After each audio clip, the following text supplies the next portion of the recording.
Gulfstream Park for their sponsorship of this program and some of the other programming and events here at Capital OTB. Gulfstream Park, the championship meet, running now through Florida Derby weekend, March 31st.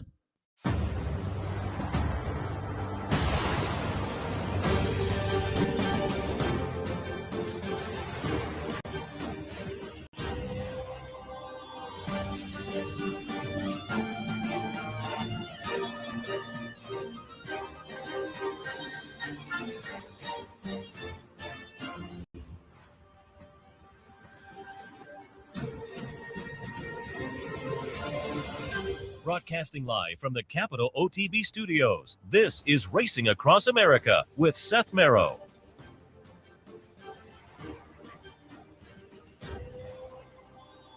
Good morning and welcome to Racing Across America on this Saturday morning. I am Seth Merrow. Thanks for joining us. Coming up a little bit later on, nice 3-year-old action today with the Tampa Bay Derby. So we'll talk 3-year-olds with Jeremy Plonk, who does the great countdown to the Crown package that you can find online every Friday, where he previews the 3-year-old stakes and reviews from before. So we'll talk Tampa Bay Derby, but also get some thoughts on the past couple of weeks as well. Fountain of Youth, the Rebel, the Gotham. We'll talk 3-year-olds with Jeremy a little bit later on. But as it is Tampa Bay Derby Day, with not just the Derby, but a nice undercard of stakes as well at Tampa, who better to talk to than our friend Ren Carothers? You see her doing the paddock commentary every day at Tampa, and I thought we'd check in and get the firsthand thoughts from Ren. Ren, good morning. Good morning. I'm very excited. I don't know if you can hear it in my voice. I don't blame you. I am envious. We were over on the East Coast covering the Fountain of Youth last week. And, I know. I was sitting in with Steve Bick, and he said, yeah, next week I'm headed over to Tampa. I said, I'm envious. One of my favorite tracks, and it's been a while. I have to get over there. I know. I keep telling you. Yeah, I know. I have to get over there. Absolutely. Give me a little update. I saw you in the paddock yesterday, and it looked very nice. What's our weather look like for today? It's supposed to be beautiful. Nice. So we, got fast and firm conditions. It couldn't be more perfect. Yeah. Looking forward to it. As I say, it's one of my favorite tracks, and it's been a little snake bitten this year with the weather. But we were saying on the handicapping show earlier, that's been true all over. Oaklawn got hit with weather, Gulfstream, Aqueduct, Santa Anita certainly. Yep. But we're rooting for the best today, because not just the Tampa Bay Derby, but also love the turf racing down there at Tampa. And let's jump in. Tampa Bay Derby, the highlight of the day. Grade 3 event, $400,000 up for grabs. Kind of a fun field of 10 scheduled. I pulled up a replay of the Sam Davis, and we're going to see No More Time Get It Done. Agate Road for Mike Rapoli, and I talked with Mike at Gulfstream last week about Agate Road, and they have some hopes for him, obviously, off the big closing effort. No More Time's going to be number 5, Agate Road, the number 6, and again, we'll look for him down the road, but No More Time comes back today.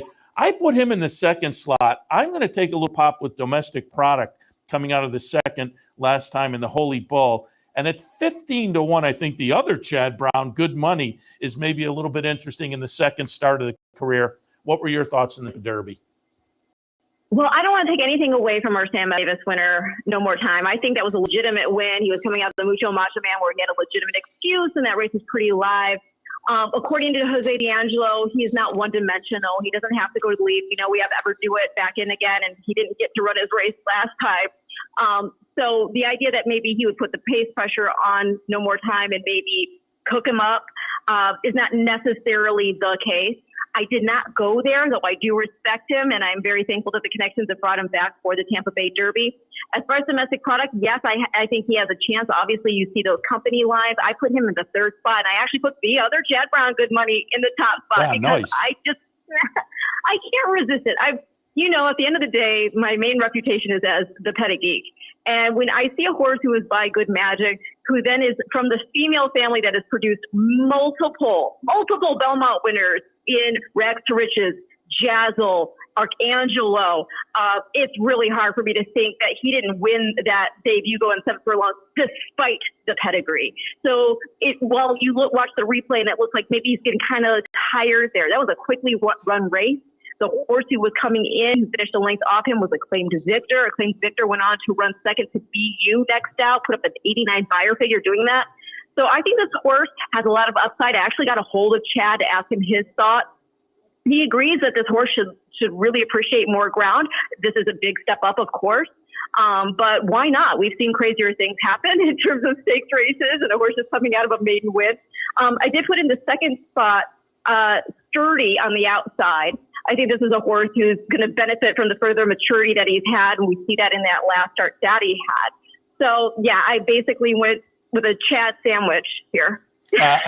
And now you have me worried, though. I said on the handicapping show earlier, I said 15-1 on the morning line. Chad Brown, will we get that? I think with the buyer, bettors are so keyed on the buyers. I think we'll get a good price. And I said at 10-1, or more, I'm going to play around with this horse a little bit. Irad is on board, though. And now if you're chatting this one up in the paddock, now I'm wondering if I'm going to get my price. So we'll nobody listens to me. Nobody listens to me. Come on. But the other thing that is interesting as far as a big long shot play, a horse maybe to put some money on in the exotic, give me Liberty. If you watch that last race back in the slop, I love seeing the tenacity of that horse. A lot of young horses. I mean, this is just the third start of his career, and he did not get deterred by the fact that he knew he was beat. You've got Diamatic in front of him zigzagging all over the place, but this horse just kept on, and I just thought that was a really impressive effort. So maybe as an underneath type horse,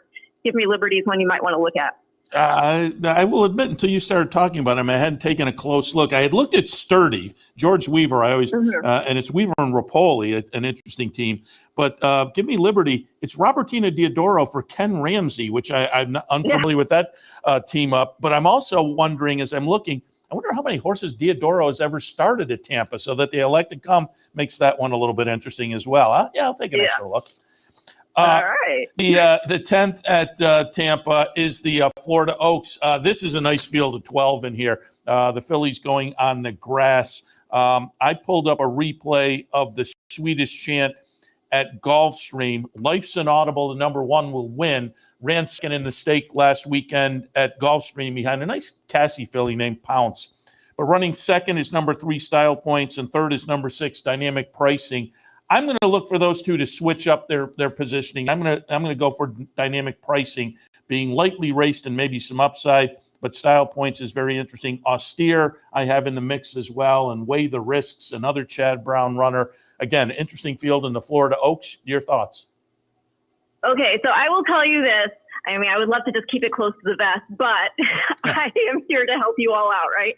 So as I said, I did get a hold of Chad Brown regarding his runners on this card. And when I reached out to him, I said, at least let me know what you think of your Tampa Bay Derby entrance, right?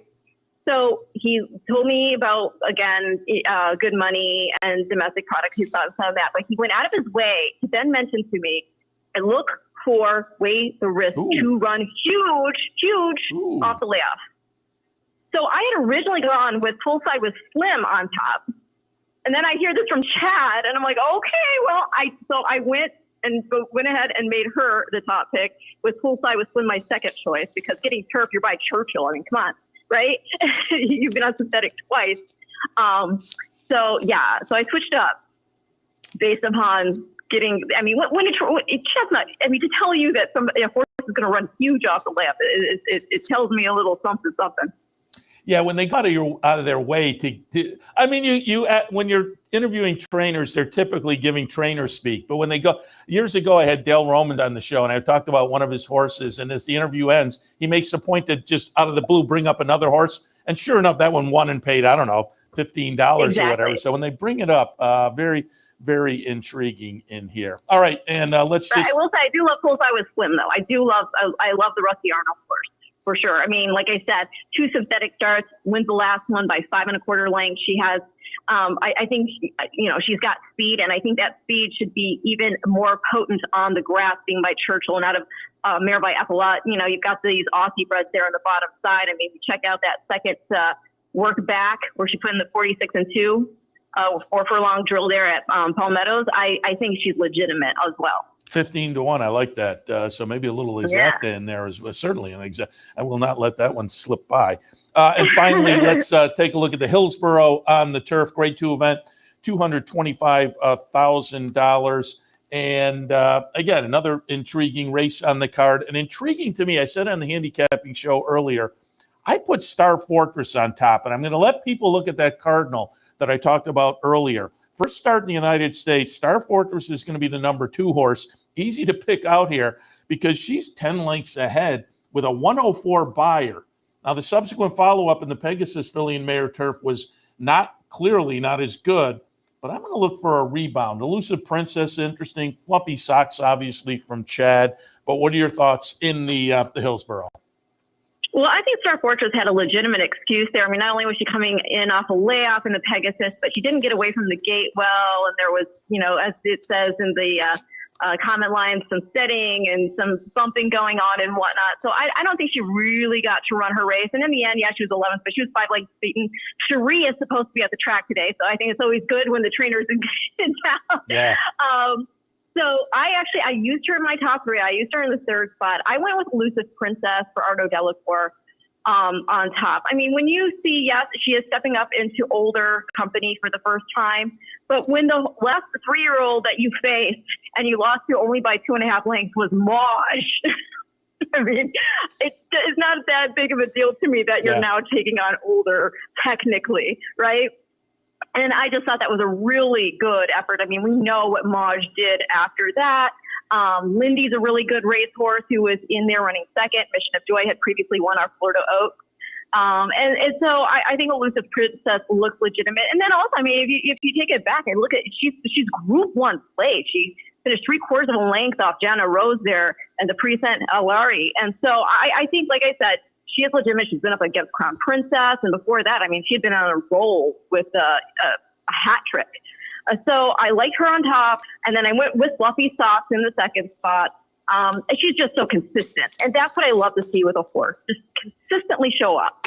And that's all you can really ask from them. And she is coming out of the Pegasus World Cup turf, filly mare turf, being a length and 3/4 there by Didia.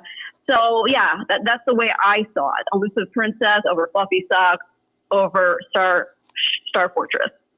Very good. Ren, I know it's a busy day, so we'll let you get started and get planned and get situated over in the paddock area at Tampa. We'll be tuned in all afternoon, so we wish everybody down there a fun and productive afternoon. It's the big day, but there's some other big days coming up at Tampa, so we'll check in again before the meet ends. But we appreciate the conversation this morning, and good luck this afternoon. Thank you so much, Seth. It's always an honor, and best of luck on all your wagers. Appreciate it. Ren Carothers, again, you can see her this afternoon in the paddock live from Tampa on a big day down at Tampa Bay Downs. And as they say, I got to get down there. One of my favorite tracks. And it's a nice facility. It's just sized right. So on a big day like this, on most days, there's a little bit of buzz. But on a big day like this, there's some real buzz in the building. And I was telling, I was in the winner's circle at Gulfstream last weekend, and I'm standing next to Dave Joseph, and I don't know why it came up now. I can't remember, but we started talking about Tampa, and I said years ago, it was Tampa Bay Derby Day, actually. I was standing on the ground floor, Tampa Bay Derby Day. One of the races was going off, and there was a crowd of people, just regular fans, all looking up at the TV that's mounted up above us and watching the race, and I realized standing in front of me, it was Davy Jones from the Monkees, who, if people don't know, years and years, long before he was a monkey, he was actually a jockey. And I believe he had a place up in Ocala, but he would occasionally pop down to Tampa Bay Downs, and he was just standing there in amongst the crowd enjoying the races at Tampa Bay. So, again, a fun track if you get a chance to stop down and haven't. It is definitely worth the visit. And one of the bonuses is also it's Florida weather, so you can be wearing shorts and a T-shirt at this time of year, and that's fun as well. All right, we'll take a break. When we come back, as noted. Oh, before I take the break, I do because I made a note here. I've said this many times. You know, when I walk around, understandably, when I walk around up at Saratoga, people are like, hey, OTB TV, I like the show today, blah, blah, blah. Because we're at Saratoga and we're on the backstretch of Saratoga, and this is clearly our viewing audience. But amazingly, when we go down to Gulfstream, I probably get just as much feedback as I walk through the crowd during the day. Hey, people, hey, OTB. And now with the technology now and the morning programming live on YouTube, and people can watch it on Roberts, so you can pull it up on the OTB app.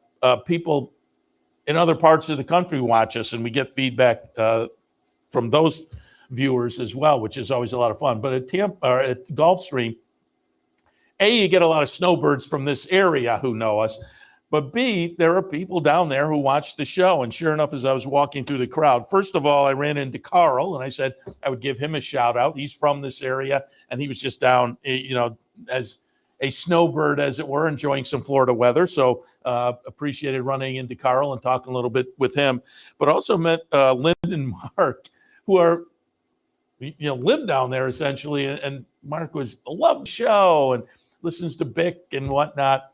And at one point he pulled out his phone, because last week we were on at 8:00 on Saturday morning because of the early post time. And he pulled out his phone and he had like a little reminder, tune in OTB TV at 8:00 this morning. So he was a dedicated viewer. And I said, I will give you guys a shout out. So hopefully Mark and Lynn are watching this morning, because I appreciated stood and talked to them for 5 or 10 minutes. And it was a lot of fun. All right, let's take a break. And when we come back, Jeremy Plonk, Countdown to the Crown and more. We'll talk 3-year-old action, Tampa Bay Derby and preview and review of some of the past couple of weeks on the 3-year-old side of things right after this. Stay tuned. And they're off in the Pegasus World Cup. They're off in the Fountain of Youth Stakes. And they're off in the Curlin Florida Derby. Forte wins. White Aborio almost home. And Nyquist is still unbeaten. Orb and John Velasquez have won the Florida Derby. Barbaro wins. And there you have it. Northern Dancer will be the winner of the Florida Derby.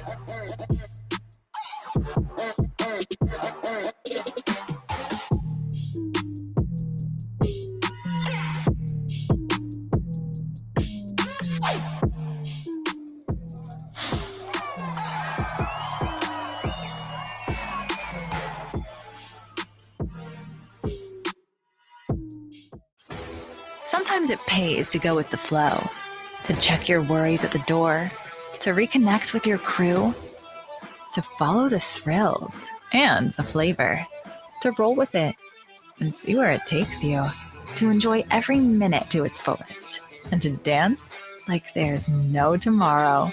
You can do that here at Rivers Casino and Resort Schenectady, where the good times flow. As we do a number of times during the lead up to the Triple Crown, we're joined this morning by Jeremy Plonk, he of horseplayernow.com, and more importantly, with these discussions, Countdown to the Crown, nice package that comes out every Friday, preview and review of some of the 3-year-old action. And with the Tampa Bay Derby this afternoon and Fountain of Youth last week, a couple of weeks ago, Timberlake, I thought we'd catch up with Jeremy again and get some of his thoughts today and reviewing the last couple of weeks as well. Jeremy, good morning. Good morning, Seth. I'm not doing as well as you. You're like tanned and bronze back from the beach. I mean, I saw you down there last week with Vic. You guys were looking sharp. Well, one of us. As usual, he was making fun of my coat and my tie, and oh boy. But he's tough in the sartorial department. He's tough to top. Yeah, there is no question about it. The late great Vic Zast called him the Beau Brummel of the racetrack, and there's no way I'm living up to that. I'm more the Oscar Madison of the racetrack. But we had a good time down there. It was a lot of fun. Fountain of Youth Day, and the undercard was nice as well. We'll talk about the Fountain of Youth in a minute. It kind of fell apart a little bit, but the undercard, the Gulfstream Park Mile, that was a ding-dong race. I thought the undercard stakes races were very good last week. Yeah, they were. And, we've got mud to deal with, conditions. How do we rate some of these performances? Deterministic and maybe Mystic Dan had two of the better performances we've seen this year. They were both in the mud. So we're kind of waiting for a fast track. But then again, it rains about 80% of the time on Derby Day anyway. So maybe these muddy races are more indicative of what we're going to see down the line. I didn't mention Mystic Dan when I texted you and laid out what we were going to talk about, but that you brought him up. I have now said since that race by Mystic Dan, he to me is the interesting horse, given the performance he had last time. But A, as you say, the track condition, and B, the rest of his resume didn't really validate what we've seen. So I'm really intrigued to see what he can do in the next start, because if he can validate that last performance, Mystic Dan becomes very intriguing amongst this 3-year-old class, which I think at this point is kind of up in the air.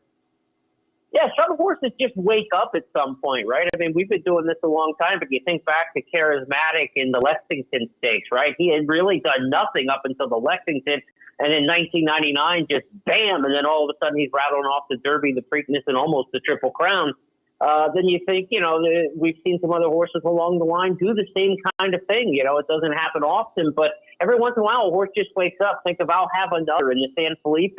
He was okay as a 2-year-old, but he was nothing special. He went to Saratoga, got trounced in the Hopeful. All of a sudden, he comes back and just runs through the wind one time. Either the Lewis or the San Felipe. I can't remember which race it was for him. But his first start back at 3, and all of a sudden, he was the superstar, right? And again, won the Derby and a Preakness and almost won a Triple Crown. So it can happen, and like you think I'll Have Another, you think Charismatic. These weren't great horses, and all of a sudden they got good really quick. And maybe that's what we're looking with a horse like Mystic Dan, or maybe it was just really good on the inside and he rallied up the rail that day on a wet track. Beautiful thing is it's not the last time we get to see him before the Triple Crown Series. We'll get to see him one more time, and it'll kind of tell us, is he trending or was that a one-hit wonder?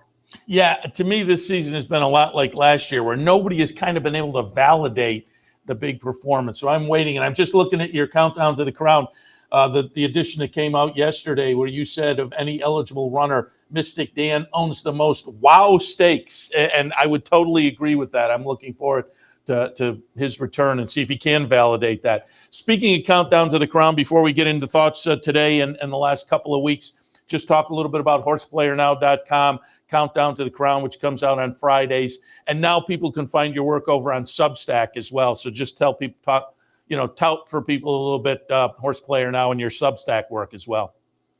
Sure. We know people don't go to websites as much as they used to, right? They like the information presented to them, posted towards places where they're already at. So, you can follow on Twitter at Horse Player Now. We'll have links to Countdown to the Crown when that comes out. So you can visit the website, horseplayernow.com or countdowntothecrown.com.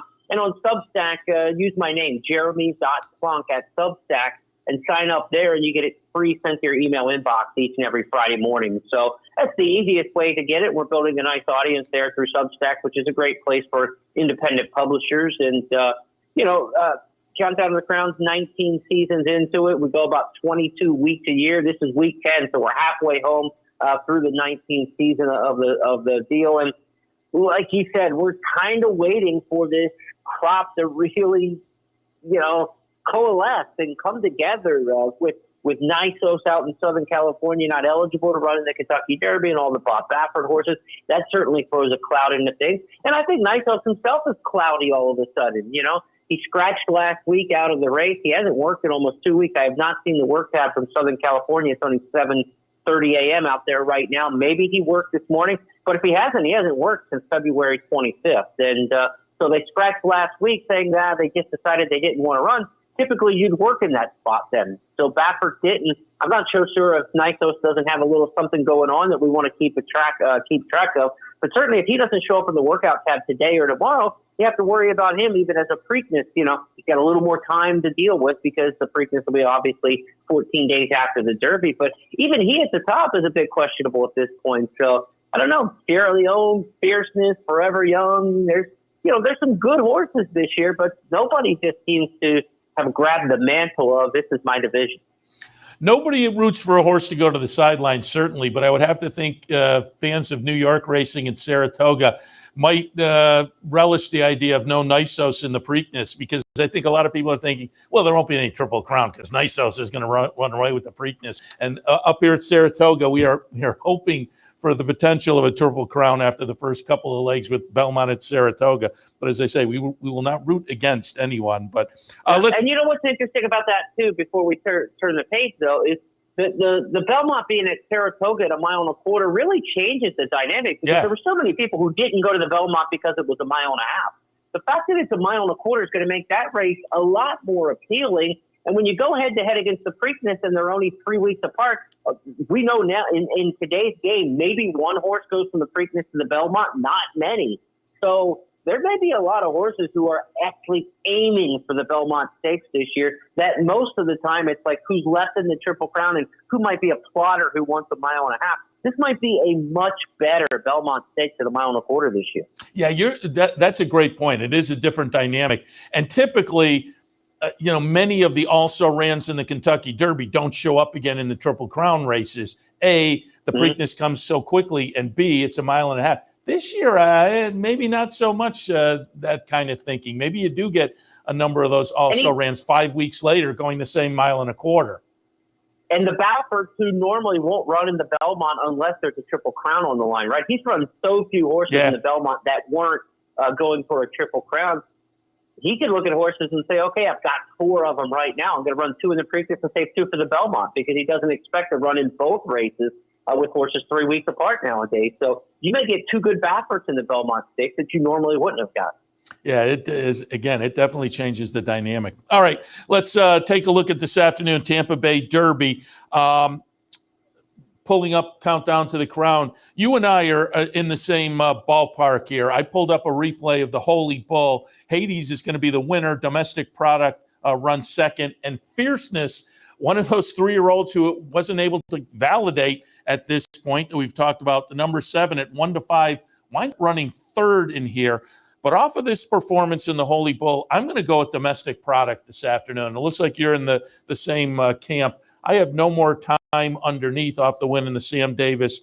Interesting price to me is Good Money, the second-time starter from Chad Brown. You have an interesting price in your mix. Ren Carothers, we just had her on, and she mentioned an interesting long shot is Give Me Liberty at 30-1, the Robertina Diodoro horse, who I said, I wonder how many horses Diodoro has ever run at Tampa. So that makes that one interesting.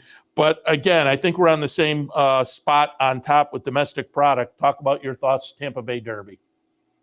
Yeah, look, he comes out of the 2 best races of anybody in this spot, right? The Holy Bull was a good race, and Hades is undefeated. Fierceness, the Breeders' Cup champion. He splits those 2, and he's finishing up well enough over the mile and 16th. He should have no trouble, coming right back at the distance, because this is his 4th straight route race. And then he comes out of the Remsen. Yeah, he got beat 16 lengths in there, but remember the horse who got beat 30 came back and ran second in the Holy Bull last week, or in the Fountain of Youth last week. And the winner, Dornoch, was a horse who was also coming out of that race. So the Remsen produced, horses that ran 1-2 in the Fountain of Youth. It produced the Jerome winner. It produced Sierra Leone, who won the Risen Star. So obviously Domestic Product's coming out of 2 really, really, really good races in a row in terms of the strength of schedule. I think he's just stronger than these. He's by practical joke. He's probably going to map out right around this as his best distance. I don't think he's necessarily a Kentucky Derby mile and a quarter type horse, but I think in a mile and a 16th here, he's very effective. And I think he's a horse they may point to the Preakness. This is Clairvich Stables, of course, Seth Klarman. We know him in Massachusetts, but he's a native of Baltimore and a big supporter of the Preakness, and he's aimed horses at the Preakness over the years. I would not be surprised if this is Chad Brown's Preakness horse, Domestic Product, and running the mile and the 16th here then makes a lot of sense. I think Domestic Product is the horse to beat today, and I think he'll get it done. This is a strange race, though, the Tampa Bay Derby. Over the years, you do not see form hold consistently. The top 2 wagering choices in this race have run 1-2 just since 2007. It hasn't happened. So you got to go all the way back to Street Sense and Any Given Saturday. The last time the 2 favorites ran 1-2 in the Tampa Bay Derby. Something strange always happens. There's always something in the water, it seems like, for a price. It could be an upset winner. It could be a horse underneath. So just for that fact alone, I wasn't able to just accept the fact that No More Time, the horse who won the Sam F. Davis, is the next best horse in the race, which he is. But from a gambling standpoint, I can't play a 5-7 exact in here. There's too many off-the-wall things happen in this race over the years. So I went fishing on an expedition trying to find a long shot in here. And I landed on Give Me Liberty as my horse because you look at running lines and company lines, 2 starts back, he ran second to Common Defense. He ended up second in the Rebel Stakes. And then last time out, he was second to Dymatic. He was 5th in the Rebel Stakes. So the last 2 horses that beat him ran top 5 in the Rebel Stakes, which is a pretty good race at Oak One. I think this horse might have some ability to him. You get a good local jockey in Pablo Morales. And I don't know why Robertino Diodoro has had this horse hanging out at Louisiana Downs, working during the quarter horse meet. This horse is being hidden away from everybody's sight for whatever reason. And to me, that's sneaky. And Diodoro brings this horse to Tampa. Like you said, I don't know how many horses he's ever run at Tampa. And coming off the quarter horse training sessions at Louisiana Downs, very, very strange to me. So I think he might be sneaky in here. I'm going to give him a shot. Yeah, I'm throwing him in now because, as I said, Ren brought him up when I had her on just a few minutes ago. And as she was talking, I was looking and kind of picking up on some of the things you mentioned, the workouts at Louisiana, Robertino Diodoro, who, again, I don't know how many horses he started at Tampa. And I'm not sure how many horses he has for Ken Ramsey overall. So at 30 to 1, Right. I'll toss that one into the mix. Certainly a little bit. It's a $200,000 Constitution colt, right? I mean, so this is and a Ramsey runner, horse Ramsey claimed he debuted for Sienna Farm and Rodolphe Brisset first time out, and they claimed him for $100,000. So they went in. I mean, it's interesting. They're all in on this horse. Let's see what happens. And I mean, I think the 2 second place finishes kind of already indicates there's a clever claim. It would really be a clever claim with really anywhere in the top 3 today, I think kind of makes this one a little bit intriguing. All right. Wanted to also, and again, the countdown to the crown, you do previews of stakes and reviews of stakes and also some of the important allowance races and whatnot during the season as well. But I wanted to go back, get your thoughts again. We were there last week, and I will say, I thought the undercard stakes were very good, including that Gulfstream Park Mile, which was ding dong.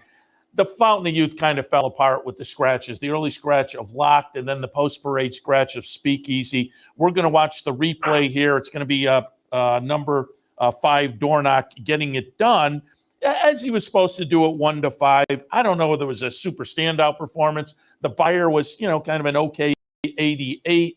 I don't know whether this was super inspiring, though. They say the race fell apart a little bit, but he got it done, and he was supposed to. Your thoughts, your impressions of Dornoch and the Fountain of Youth? Yeah, I mean, if you're looking around and you see Ladom Bro, a horse he beat 30 lengths in the Remsen, come back and run him to a length and 3/4 here, you can't be super excited about that, right? Unless Ladom Bro suddenly got really good, which I'm not counting on being the fact. I think Dornoch ran okay for the comeback race. The good thing about his race is it was very professional. He did not have any of that ducking in, ducking out stuff that we saw in his previous starts. He was really gawky as a 2-year-old.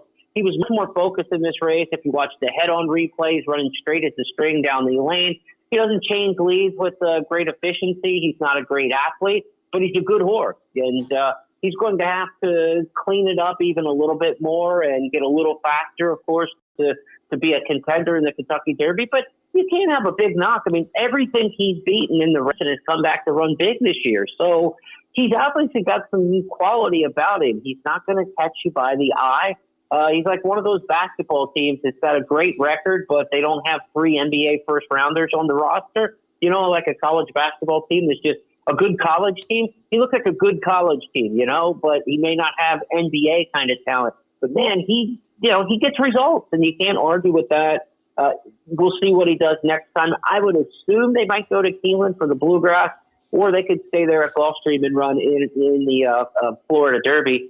They could go either direction with him, but he's a horse who's he's top 6, 7, 8 in this crop. You can't argue the results that he's had.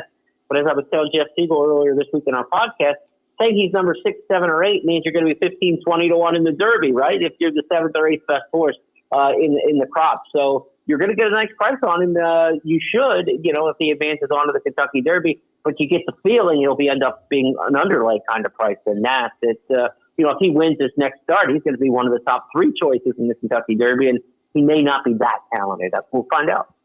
Yeah, and in his defense, I originally had Locked on top and then moved up and moved Dornoch up on the scratch, but I originally had Dornoch underneath because Denny Gargan was kind of making it clear, we have other goals down the road.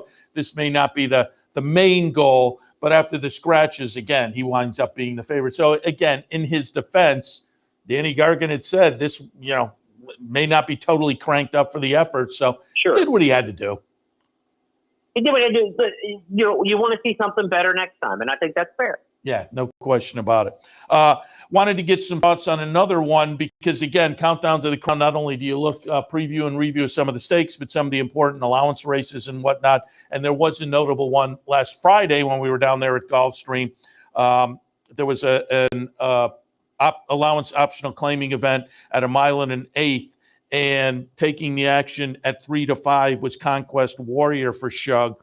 2 starts in the career so far. A third place finish in the debut, and then what kind of caught people's attention, nice performance to break the maiden at Gulfstream back in January. Now follows that up with a win last Friday, again, at 1 mile and an eighth.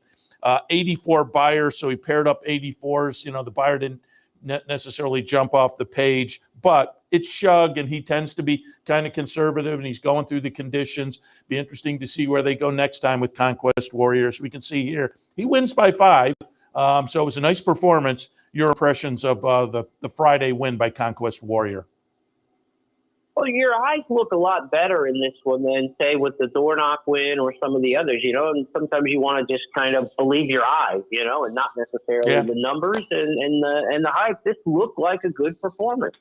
And, you know, the history with Shug McGahee bringing horses along like Orb and races that develop here at Gulfstream Park and going longer. This is what you wanted to see. I mean, what more could you have asked for a horse in 1 mile and an eighth in here? I mean, what'd you want him to do? Go run 148 or something? I mean, that track's not that fast at Gulfstream, putting up times like that anyhow. But he's absolutely shut down, geared down, and wins easily. And, you know, Merritt was a horse who was expected to go in the Fountain of Youth if he didn't run in this particular spot. So he beat a fairly decent runner in 150 and 2, which isn't a terrible time. It's not like they went out there and plotted 153 or something. I thought it was a pretty good performance. And as you try to figure out what's exactly down there at Gulfstream, would you rather have him or Dornoch after what happened over the past weekend? I would argue maybe he's better at 1 mile and an eighth than Dornoch at this minute.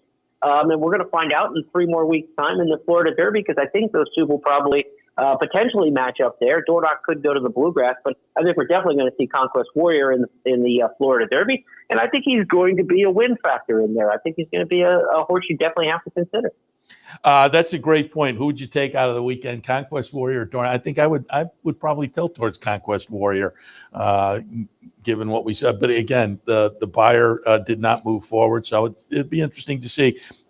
As again, I've alluded to, these horses, we're always waiting for the next one to validate what we've seen and going forward. And he's another one of those horses now. Another one that we'll have to validate, but so far has looked pretty good. The Gotham last week, and you alluded to it at the top, the weather certainly is something to consider because, man, it was an off track and coming down in New York last weekend in the Gotham. Nice full field of 11 went, and it was deterministic. In only the second start of the career for Christophe Clement, deterministic is going to be the number 3 horse here. Gets it done by a chart margin of a couple of lengths with a pretty good 93 buyer over the off track. It's tough to know what to make of this exactly, but again, it was a solid number and a pretty good looking win. Your impressions of deterministic in the Gotham? I thought he beat a pretty decent field, too, because Just a Drift, or Just a Touch, I should say, is a good, talented young horse, you know, coming up from Fairgrounds for Brad Cox. I thought he was going to be the nuts and be a horse who was going to run away with this race, and he was only good enough to run second in this spot.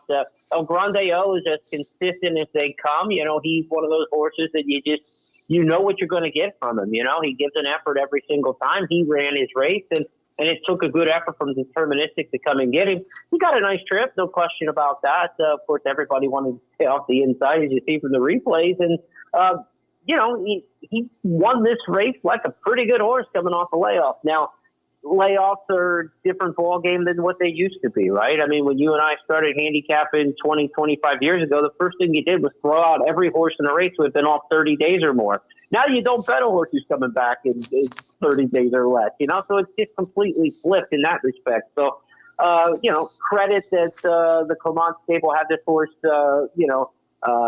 fit and ready to go, but you would expect that again off the layoff with these top-notch outfits nowadays. It's just commonplace. That Joel Rosario was up there to ride was probably a tell. You know, he and his agent Ron Anderson, when they ship around the country to get on a horse, it's usually for down the road reasons, not just to cash a check this Saturday. So they obviously thought and had word that this horse was one that was doing really well and has to be considered now towards the Triple Crown. You don't see with Clement a barn that pushes horses towards the Derby. There's generally no Derby fever there historically. This horse is co-owned by St. Elias Stable, so you do have the Violas involved there who have had plenty of Derby horses and Derby success. So there might be a little more intent with the ownership to make the Derby than maybe the trainer historically. But this horse looks like he's definitely a Triple Crown Series horse. Maybe best for him, I think, maybe for the Belmont. Again, a mile and a quarter. You've got a chance to run a mile and an eighth in the prep race. Help me out, the Peter Pan. The Wood. Could launch towards the Belmont. Go in the prep Wood. For the for the Belmont. Yeah, that would be the Peter Pan. Right. Yeah. Right. If he takes a little bit more time, because a lot of times, like, horses win off the layoff all the time, right? We're kind of used to that now. But the one thing about running a big race off the layoff, just like if you haven't worked out in a while and now you work out, you're sore afterwards, right? And it takes longer recovery because you haven't been in steady training and kind of the hammering that goes on in racing every 4, 5, 6 weeks. So how quickly will Deterministic come back from this race and be at his best will determine whether or not he can run back in a race like the Wood. If he bounces out of this race really fresh, you'll see him back in the Wood. If it takes him a little more time to recover, they could say, okay, let's bypass the Wood, prep in the Peter Pan, and then aim towards the Belmont. And for Clement, the Belmont feels more like a Clement kind of race than necessarily the Kentucky Derby would. Yeah, that's interesting. Yeah, Peter Pan is a prep for a Saratoga race. It is a different year this year. But you're right, Deterministic. You know, when I was originally looking at this field, it was a field of horses that kind of had to define themselves a little bit. But I think Just a Touch, who ran second, is going to be very nice. And you said it, El Grande O is a New York bred for Linda Rice and Barry Schwartz. Has done very well this year. So it was a nice win and only the second career start. All right, let's go back a couple of weeks because, again, the season has been a situation where the horses coming into these races and maybe getting favoritism haven't quite validated themselves, kind of similar to last year. But a horse that did validate as the favorite, going back to the Rebel a couple of weeks ago, in the 3-year-old debut, it was Timberlake for Brad Cox. Timberlake's the number 7 horse here. Chart margin's going to be a couple lengths. The buyer is a solid 93. And as I say, he did validate as the favorite in a solid field of 12. Your thoughts on Timberlake and the Rebel a couple weeks back? I wasn't sure in the Breeders' Cup that he was kind of like a 2-turn distance horse. You know, he looked to me like a win early 2-year-old who was brilliant. So I was against him in the Breeders' Cup, and then when he got beat that day in the Juvenile, it kind of made me think coming into this winter, like, we've seen the best of him, you know, and he's not going to be a 2-turn route horse. But he came back in the Rebel, and he made me wrong, you know. He proved me wrong in that spot. This was a good effort. You know, was it, spectacular? Well, no, but for the first time back of the year, it looked pretty good. You know, drifting a little bit in the lane, he shied away from the stick, but once they corrected him with the right hand, he kind of got right back to business. I don't think it was much tired or anything like that.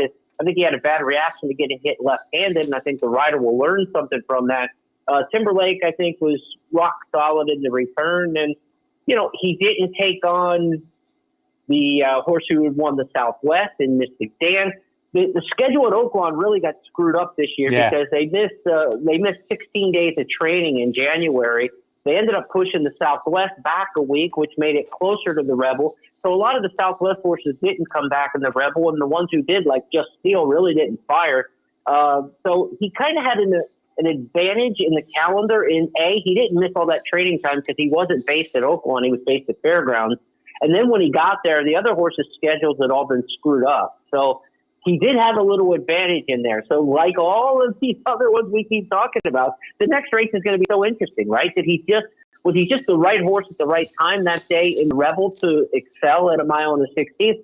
I still question whether or not he's a mile and an eighth or a mile and a quarter horse. We're going to find out if he's a mile and an eighth horse next, and we're going to see, is his advantage now gone in the training ranks, right? You know, like compared to those Oaklawn horses. I have a sense that, you could see that horse back in either the Arkansas Derby or the Bluegrass Stakes. Brad will have something in both of those races for sure. It's just a matter of which ones he wants to send where. that horse would make a lot of sense. Timberlake right back in the Arkansas Derby, though.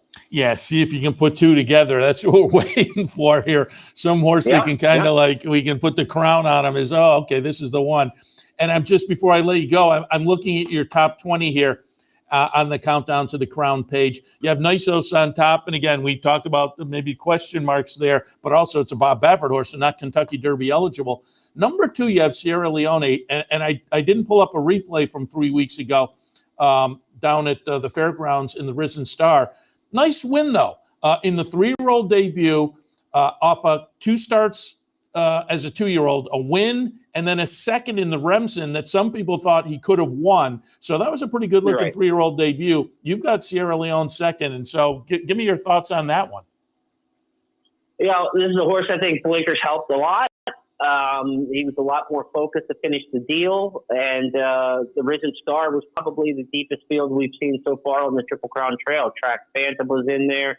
The good horses, the Hall of Fame. The other ones, Honor Marie was in that spot. That was a deep race, and he won the best race as far as depth goes so far this year. He comes out of the deepest 2-year-old race, which the Remsen has produced so much, outside of the Breeders' Cup Juvenile, where you had a lot of stars in that one. But the Remsen certainly, among the non-Breeders' Cup races, was the strongest last year amongst the 2-year-olds.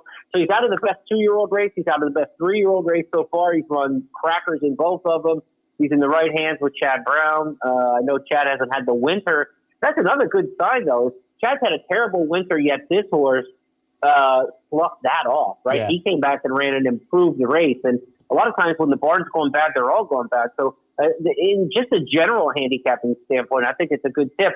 If you've got a cold barn and a horse has actually run pretty well, mark them down in your bet back notebook, because if everybody else in the barn isn't running well and this one is, they're exceptional right now. And so I think Sierra Leone's race actually gets a little bit of a push because the rest of the brown horses had run so poorly up to that point this winter. So I like Sierra Leone. I think he's the horse right now, of the Kentucky Derby contenders. And I'll say this, if Nisos does not work this weekend, I'll move Sierra Leone above him, even in the discussion right now, because Nisos is due to work, and he's not. And if he doesn't work, it'll tell me that something's not quite right with him.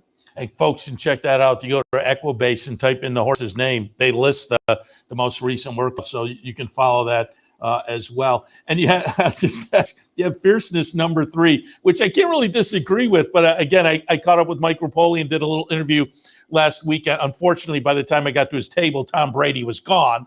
But I did get to talk to Mike Rapoli, and I said, this is kind of the wackiest resume of a horse. And Mike, it seems confident, as you would expect the owner, confident that we'll get a rebound.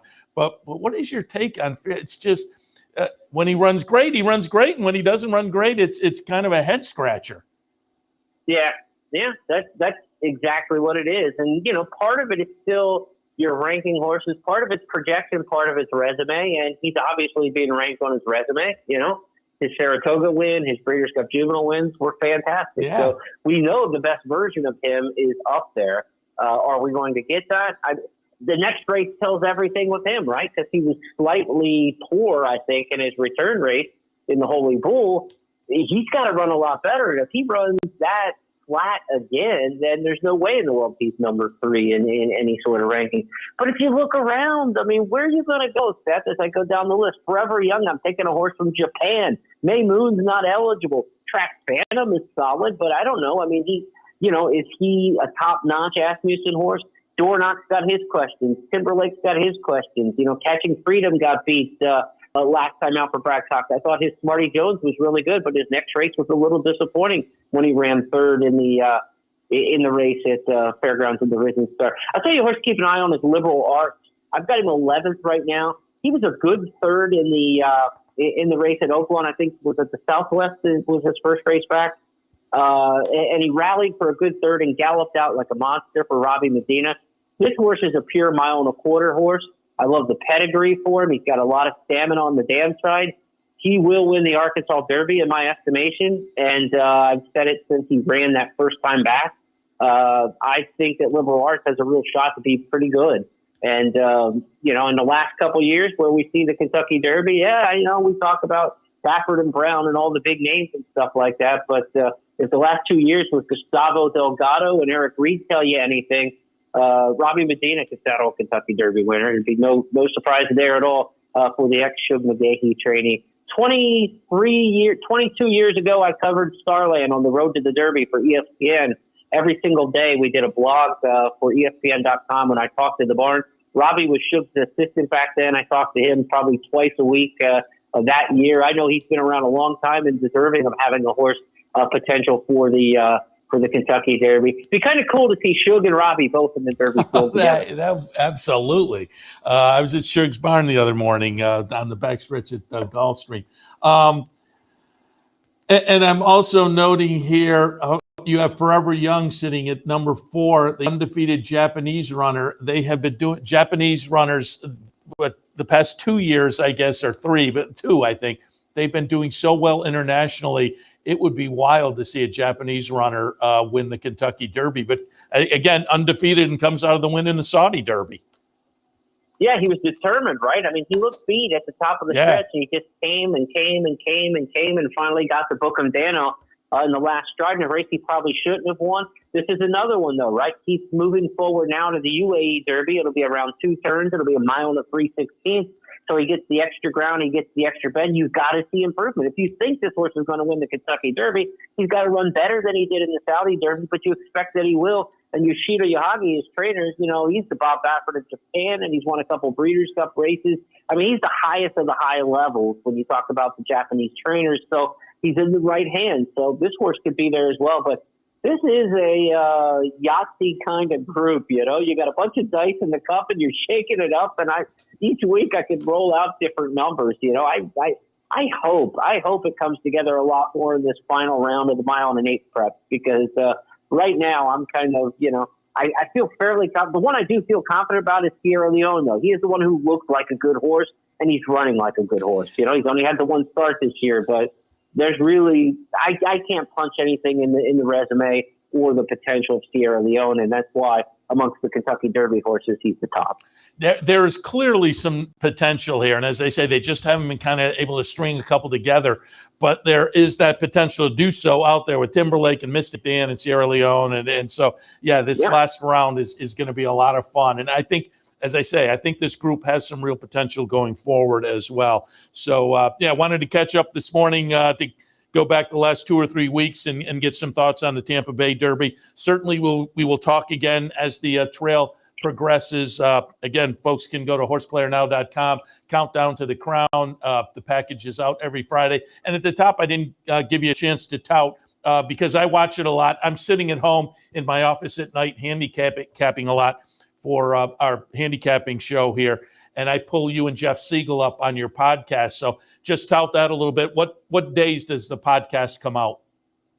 We have 2 of them. We do a Tuesday called It's Official, where we recap the weekend races and some topics in racing, kind of more of a PTI kind of format, if you would. And then our Friday podcast is called First Call, and we do that Fridays, and it drops around 1 o'clock Eastern to preview 8 races on Saturday and Sunday. So that's a stakes preview and a handicapping show, Friday First Call. They're both streamed on YouTube. If you want to look for them, you can find them at the Horse Player Now YouTube page, or just on Twitter. Follow me at Horse Player Now, and we always stream them straight through Twitter as well, through X. So either way, you can find them. Tuesday, the program usually comes out around 3 or 4 in the afternoon. And then on Friday, we're usually up and going about 1 o'clock Eastern or so. So, of course, you can always take those on demand. Most people do it that way nowadays versus checking out the initial live feed. Yeah, and I will, again, give it a thumbs up. I listen to it every week. And there's a little handful of podcasts I listen to while I'm working. That's one of them. You two do a great job. So I'll tell people to check it out. Jeremy, as always, appreciate the conversation. It was fun. And so did I get you right there? Did you actually say Liberal Arts is going to win the Arkansas Derby? Am I marking that down? That's a fact. All right. I am marking that down, and I am going to give you big credit if he gets it done. I like the bold move. Jeremy, again, it was fun conversation this morning. We'll check in again as the Triple Crown path moves along, and good luck this afternoon. All right. Take care, everybody. Good luck. Appreciate it. Jeremy Plonk, again, Countdown to the Crown. You can pick it up every Friday. It's a lot of fun to read. There's some fun notations and previews and reviews. So check that out. And I do enjoy Jeremy and Jeff Siegel with their podcast. All right, I'm going to wrap things up here. But before I do want to remind you, let me get my promo sheet from over here. And I actually don't need the sheet. I know what the promos are coming up because it's a Fan Appreciation Day today at the Queensbury branch. I'm going to pop out and hop in the car and head north up Route 9 to Queensbury and the Queensbury branch this afternoon for our Fan Appreciation Day. Shannon Donovan from the marketing department will be up there with me. And I think Dino from TV, because he's going to fire up the camera and we'll have some live cut-ins from Queensbury during the afternoon. But if you can get up there, stop in and visit with us live. Queensbury branch food, PPs, vouchers. We'll have a contest where you can win a little extra something. Always a lot of fun. Fan Appreciation Day this afternoon at the Queensbury branch. And tomorrow there's an online cross-country Pick 5 bankroll. We will select the team tomorrow morning. You can put your name in the hat by visiting capitalotb.com. Click on the promotions link at the top of the page, and then you'll see this graphic on that page. Click on that, and there is the entry form. So enter and see if you can get randomly selected to be on the team. That selection will come tomorrow morning, and we'll be playing the online bankroll tomorrow afternoon. All right, that wraps things up. Been a fun morning. Hopefully you had some fun. Hopefully you got some good ideas. I think we, in the handicapping show this morning, and then this afternoon, or in the handicapping show earlier, and then the follow-up Racing Across America, I think we tossed out some fun ideas. We'll see how that works out this afternoon, but I think it should be a fun day, highlighted obviously by Tampa Bay Downs. Today, just looking at our post times, things will kick off in less than an hour at Tampa Bay. They're 11:55. 11:55, the opener at Tampa. 12:10, the opener at Gulfstream, and 1:20, the opener at Aqueduct today, amongst other tracks that will be fired up here on the network and beyond. All right, Seth Merrow wrapping it up for a Racing Across America Saturday edition.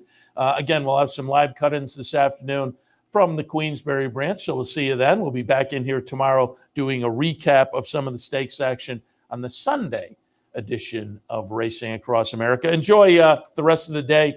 Have some fun. Great racing ahead, so cash some tickets. Again, we'll see you live with cut-ins from the Queensbury branch during the afternoon from our Fan Appreciation Day. See you then. We'd like to thank Gulfstream Park for their sponsorship of this program and some of the other programming and events here at Capital OTB. Gulfstream Park, the championship meet, running now through Florida Derby weekend, March 31st. You're watching OTB TV, a service of Capital Off-Track Betting.